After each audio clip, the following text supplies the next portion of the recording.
Olá pessoal, eu sou Emanuele, eu sou monitora de Geoquímica e eu e o Johnny estamos elaborando essa série de vídeos sobre a instalação e utilização do GCD-Kit. Quando a gente vê um artigo ou um trabalho, é comum que as análises geoquímicas venham nesse formato, onde a primeira linha corresponde à amostra e a primeira coluna aos elementos químicos. Porém, esse formato ele não é compatível com o GCD-Kit, então a gente tem que transformar. Aqui eu tenho uma tabela modelo. Ela é composta por 18 amostras e para a gente começar a transformar ela para o formato que o GCD-Kit vai conseguir ler, inicialmente a gente seleciona toda a tabela.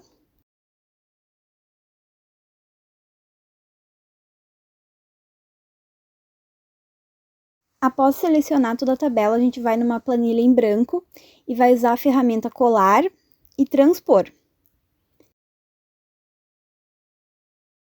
Os elementos químicos ficarão na primeira linha e o código das amostras na primeira coluna. Aí agora é necessário adicionar mais duas colunas, uma para o símbolo e outra para a cor, que é para que o GCD-Kit consiga montar os gráficos.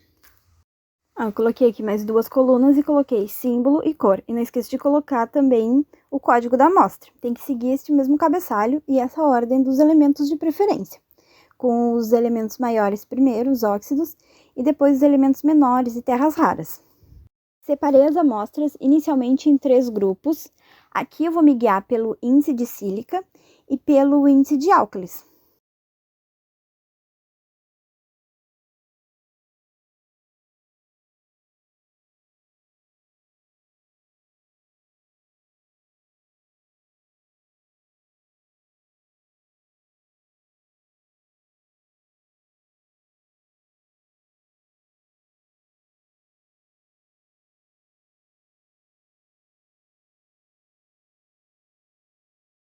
Para decidir qual símbolo e qual cor colocar em cada amostra, existe essa legenda do GCD-Kit.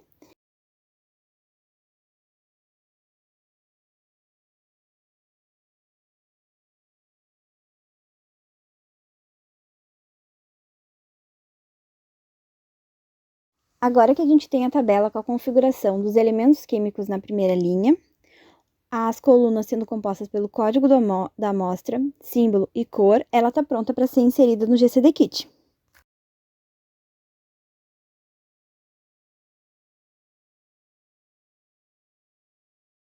Para inserir os dados do GCD-Kit, inicialmente a gente inicializa o GCD-Kit, conforme foi explicado no vídeo 1.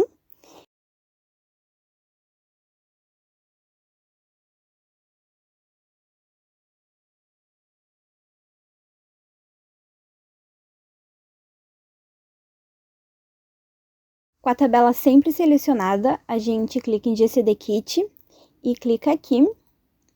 E prontinho, já foi inserida as 18 amostras.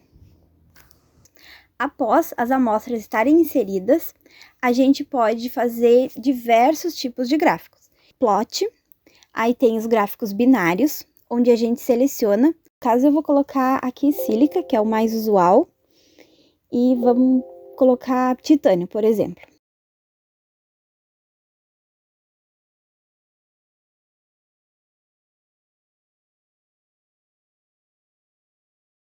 Quando a gente quiser ver padrões, é interessante fazer o multiplot, no qual a gente seleciona um elemento versus elementos maiores ou um elemento versus elementos traços. Ele é muito importante para a gente determinar alguns padrões. Por exemplo, aqui a sílica versus elementos maiores. A gente pode observar como é que ficou a separação dos grupos. Vamos fazer também a sílica versus elementos traço.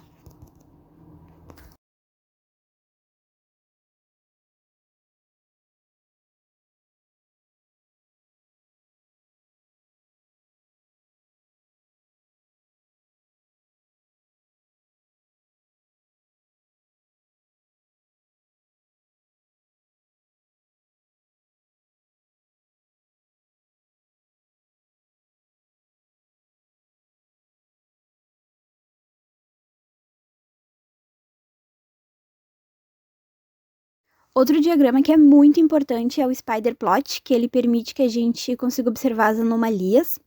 Dá para usar pelo manto primitivo e também pelo normalizado pelo condrito.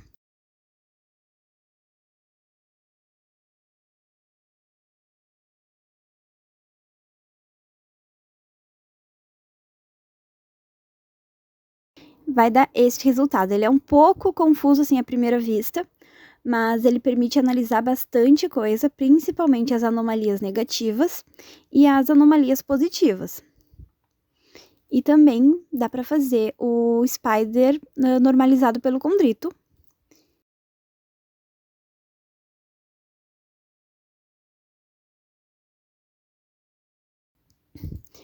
No spider plot normalizado pelo condrito, a gente já pode observar uma significativa anomalia de Európio do grupo que as litologias estão representadas na cor verde.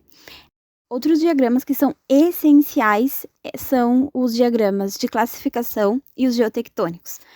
Por exemplo, aqui está todos os diagramas de classificação. A gente tem o para as rochas vulcânicas, o para rochas plutônicas e o geral. O para as rochas plutônicas, o TAS, ele é muito importante. Vamos fazer, por exemplo, aqui.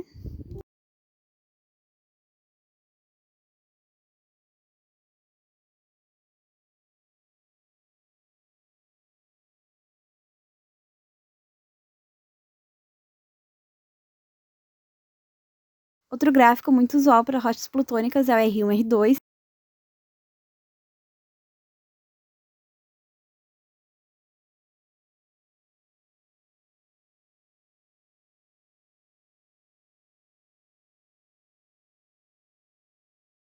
Os gráficos de geotectônica, tem para granitos, basaltos e os gráficos que são para todas as litologias.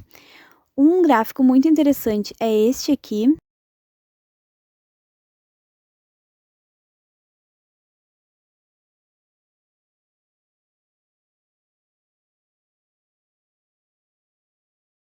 Aqui a gente pode ver que os granitos que nós estamos analisando, alguns são pós-orogênicos, assim colisionais. A minha recomendação com o GCD Kit seria fazer esses gráficos várias vezes. Pessoal, qualquer dúvida sobre a matéria, entre em contato comigo ou com o Johnny, não fiquem com dúvidas.